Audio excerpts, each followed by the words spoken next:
Bonjour à toutes et à tous et bienvenue dans ce podcast qui s'intitule « Et si on en discutait ?»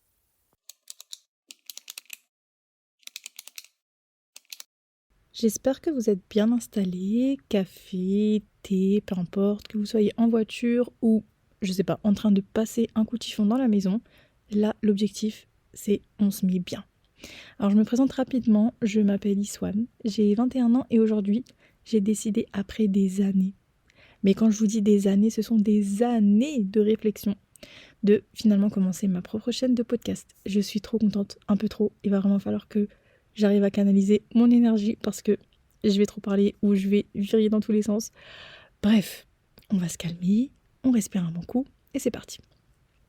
Pour ce premier épisode, on va aborder ensemble le fait d'apprendre à relativiser et pourquoi selon moi c'est un travail qu'il est essentiel de faire pour réussir dans la vie, pour être plus heureux, pour être plus en paix avec soi-même et même avec les autres d'ailleurs. Je vais essayer du coup de structurer cet épisode de la manière suivante. D'abord une petite intro pour présenter un peu ce podcast et pourquoi est-ce qu'il est enfin né, le pauvre. Ensuite une partie 1 dans laquelle on essaiera ensemble de définir un peu ce qu'on entend par relativiser. Et pour terminer, une petite partie 2 dans laquelle je vous expliquerai un peu comment appliquer ce mindset dans la vie de tous les jours en vous parlant un peu de mon expérience du coup. Avant de commencer, disclaimer. Ce n'est que mon avis, d'accord ? Je ne suis absolument pas une spécialiste en quoi que ce soit. Je suis simplement là parce que j'ai envie de m'exprimer et que c'est un sujet qui me tient énormément à cœur, dans le sens où ça a changé littéralement ma vie. Donc je serais plus qu'heureuse si ces petits mots venant de ma personne insignifiante dans ce vaste univers peuvent aider ne serait-ce qu'une seule personne. Bon, on va commencer sans plus tarder avec notre pré-partie 1, du coup un petit peu personnelle, pour expliquer un peu le pourquoi du comment vous et moi on est ensemble aujourd'hui, en face à face. Pas vraiment mais bon. Alors, il faut savoir que ça fait déjà quelques années, je dirais depuis le lycée, donc environ 2019-2020, que je voulais me lancer. Pas forcément faire un podcast, mais que je voulais faire quelque chose en tout cas pour m'exprimer. Parce que, de 1, j'ai énormément de choses à dire. Un peu trop. J'ai toujours un truc à dire d'ailleurs. Et de 2, parce que en fait, je me suis rendu compte que je fais des trucs de folasse, un petit peu des fois. C'est-à-dire que je me parle à moi-même et je me suis rendu compte que des fois, ce que je me disais, ça pouvait être pertinent. Vous voyez ? Genre des fois, j'ai des conversations avec moi-même sur des sujets de la vie et tout, et je me dis, mais ce serait bien si je pouvais genre débattre avec les gens, vous voyez ? Anyways, on va passer sur ce sujet. Donc, voilà, je me suis dit que le podcast, c'était idéal. C'était idéal pour pouvoir m'exprimer, mais je n'osais pas. Je n'osais pas parce qu'à chaque fois, il y avait cette petite voix dans ma tête qui me disait « Mais non, Ixwan, la honte, les gens vont te juger, la honte, la honte, la honte. » Et ça, c'est quelque chose que j'essaye encore aujourd'hui de faire. C'est d'arrêter en fait de chercher la validation des autres dans ce que je fais et d'arrêter de prendre trop en considération le regard des autres. Il y a plein de trucs comme ça que j'avais envie de faire, mais justement à cause de ce regard des gens et à cause de cette honte, je me disais non, tu le fais pas. Et puis, parce qu'il y a toujours un et puis, il y a eu mon Erasmus. Mon Erasmus qui m'a littéralement changé. Ça a tout changé.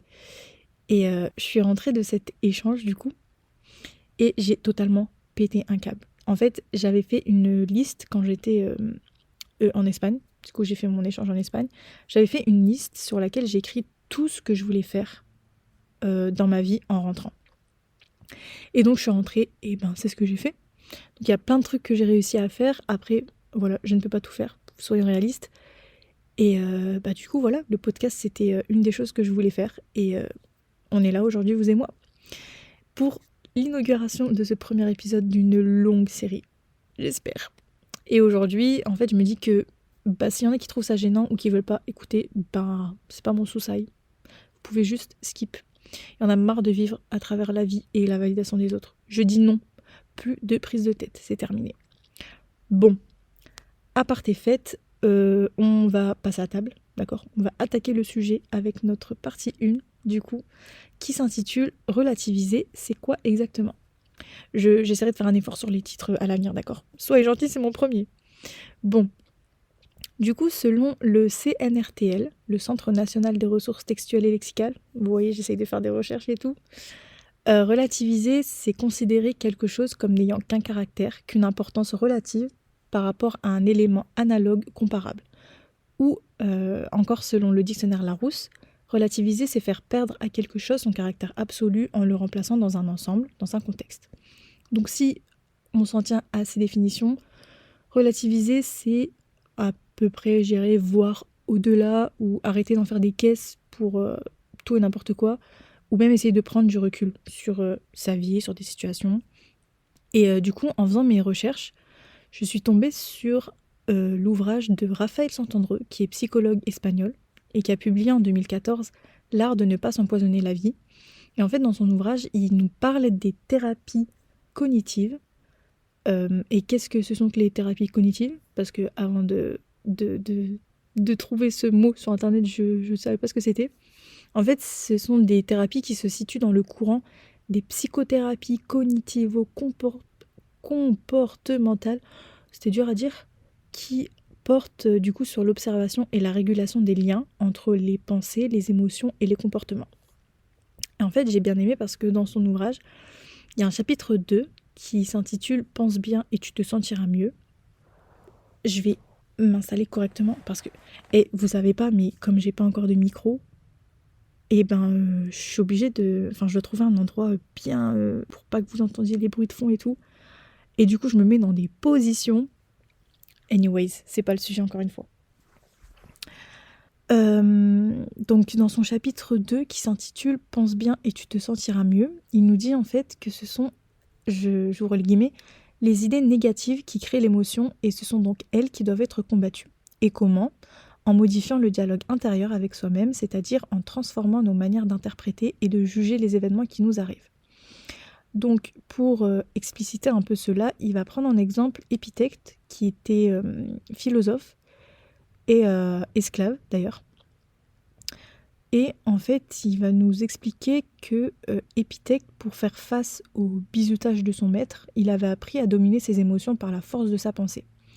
Ouvrez les guillemets, grâce à ce contrôle mental, malgré la douleur, la peine ou l'irritation ressentie, l'individu acquiert une confiance en lui-même qui lui permet de profiter des merveilleuses possibilités de la vie. Fermez les guillemets. Attention, encore une fois, je ne dis pas qu'il faut rien ressentir et cacher ses émotions. Au contraire, il faut simplement apprendre à les gérer et à gérer des situations sans se laisser abattre par les émotions. Et j'avais mené ma petite enquête dans mon entourage. Et en fait, j'avais demandé aux gens de me dire en fait comment est-ce qu'ils réagissaient à des situations stressantes, voire alarmantes. Et les résultats étaient assez mitigés, c'était un peu 50-50. Donc il y avait une partie des gens qui me disaient que quand ils étaient face à une situation stressante, en gros, ils arrivaient facilement à ne pas se laisser submerger par les émotions et à trouver des solutions, essayer de trouver des solutions dans l'immédiat. Et il y avait une autre partie qui me disait que c'était impossible, ils étaient totalement fichés quand ils étaient face au stress et tout. Et j'ai trouvé ça intéressant d'en parler dans le cadre de ce sujet, quoi. Voilà, donc j'avais mené ma petite enquête d'inspecteur gadget. J'ai trouvé que c'était très, très pertinent.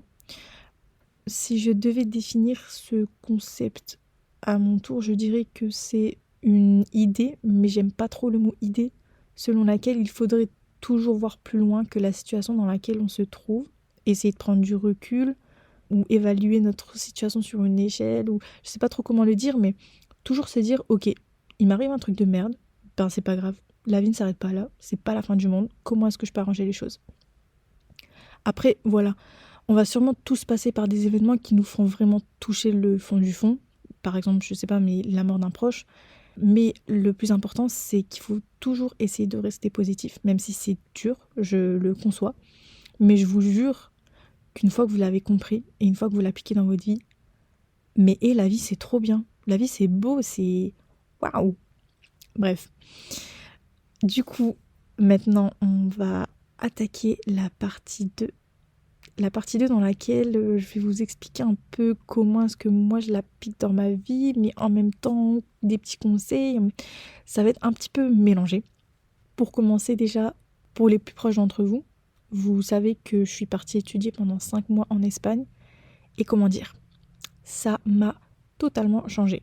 Et en positif, j'espère d'ailleurs. J'en parlerai dans un prochain épisode sûrement, parce que j'ai tellement de choses à raconter, punaise. Mais bref, aujourd'hui c'est pas le sujet.